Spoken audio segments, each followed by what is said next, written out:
Well, let's do a few more notes. As you can see, there are children painted on the street, which means this is a quiet area where children play, and you are only allowed to drive at walking speed here. I will show you the sign in a second, but first let me show you this mirror. What this mirror does is such mirrors are always placed in locations where it's hard to see around the corner, and so when you come from one side of the intersection, you can look in the other side of the intersection with the help of this mirror. And here's the start of the play street, which means drive at a walking speed, because they are playing children, and you're also warned with the triangle with the tip on the top that there might be bicycles. And this here is a foot crossing where pedestrians have priority.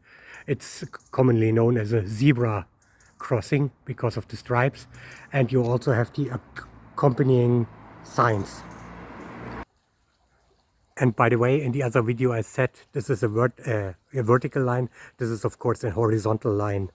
The vertical line is the one from up to bottom. So this one here is a triple tap, because here a 30 zone ends, but immediately a quiet zone starts.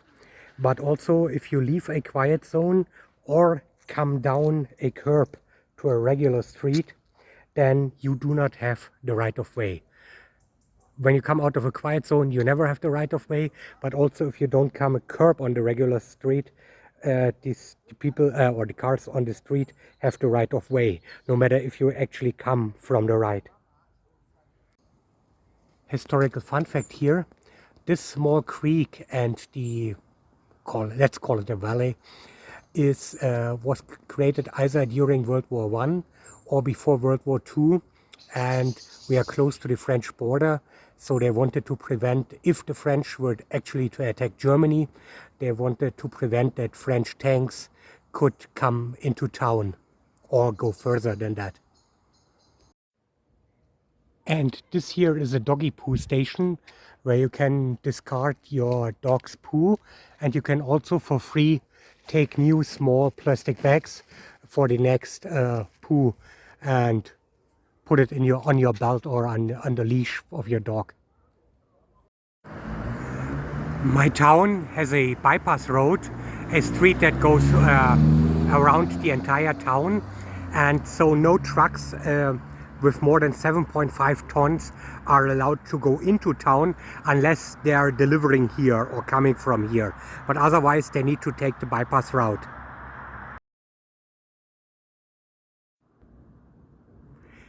And this is the countryside at 7:30 in the evening in late to middle October. Getting quite dark here in Germany, but on the horizon you can again see the wind turbines that are producing energy as long as there's wind. It's a long road when you're on your own. And this one here is the actual countersign to a one-way street that lets you know that you're not allowed to go in here, but in this particular case cyclists are allowed to go both ways. And this one here is the actual entry to the one-way, and just like in America it actually spells out that it's a one-way just in German, Einbahnstraße. And as you can see in the flashlight, all traffic signs are, if they are at least somewhat clean, very reflective of lights. So here is a wind turbine by day. As I said before, the motor or the turbine is at 140 meters roughly, which translates to roughly 400 feet. And here the fields behind the crop and among the crop are full of them. And again we have Jesus on the cross. This one here was erected in 1891, and I assume that before car roads that this was the old travel road between my towns and the next town over, and that's why this is here, along with a chapel that we are about to see soon. And yes, this time I'm on a bicycle, not by foot. So the next one here is going to be interesting. As I said, the most fundamental rule is right before left. But sometimes a street can feel more important than another. And if there is a danger, or maybe there were even accidents because this rule was not applied, there's an explicit sign telling the driver, hey, be aware. Here, both roads are equal to each other. Right before left applies. None of the roads is preferential to the other. And here's such a small chapel that I mentioned that is currently being reconstructed or repaired. As you can see, it's very tiny. It's not an official church. There are, to the best of my knowledge, no church services in there. But if you need a moment to pray, to collect your thoughts, then you may go in there. And they were usually built by some rich people who wanted to give back to the community.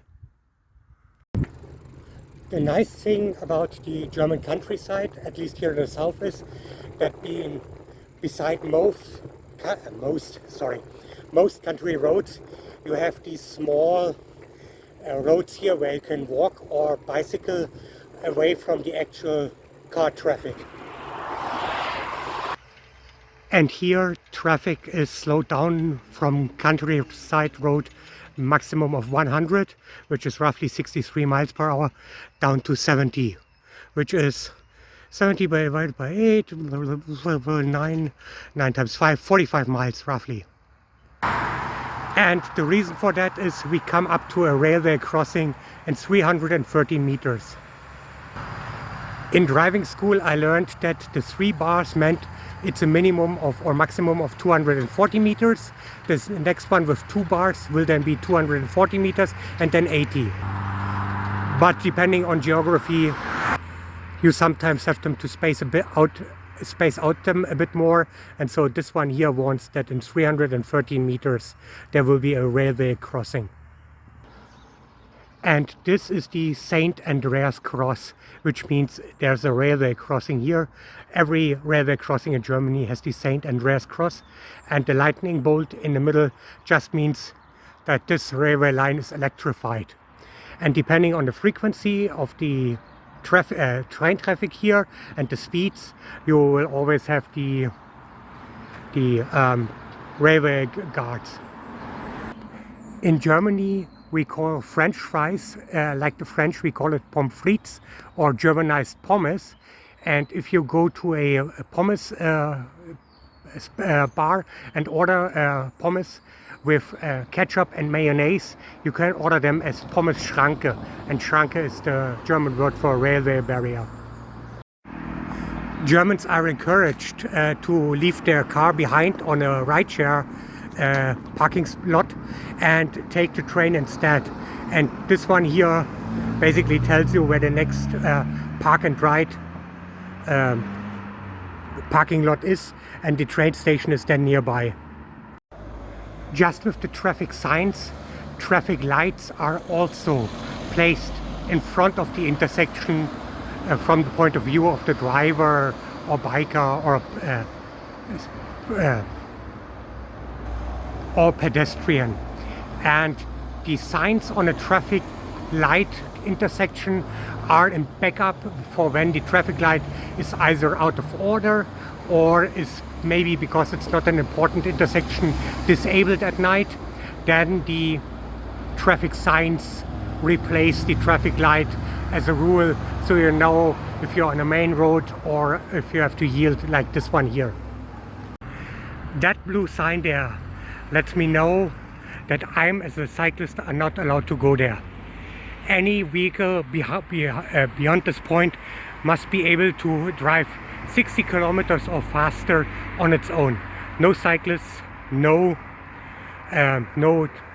pedestrians, and also no slow turning vehicles like tractors or something like that. You have to go at least 60 there. That blue sign there lets me know that I'm, as a cyclist, are not allowed to go there. Any vehicle beyond this point must be able to drive 60 kilometers or faster on its own. No cyclists, no pedestrians, and also no slow turning vehicles like tractors or something like that. You have to go at least 60 there. And here we have finally the direction sign for the world famous Autobahn, which is a bit different than the other sign we just saw before for the motorized vehicle, but the rules are roughly the same. And the sign also explains to you which exit to take from the roundabout, in which direction to go. Welcome to Dillon, Texas and Panthers football. It's Friday night.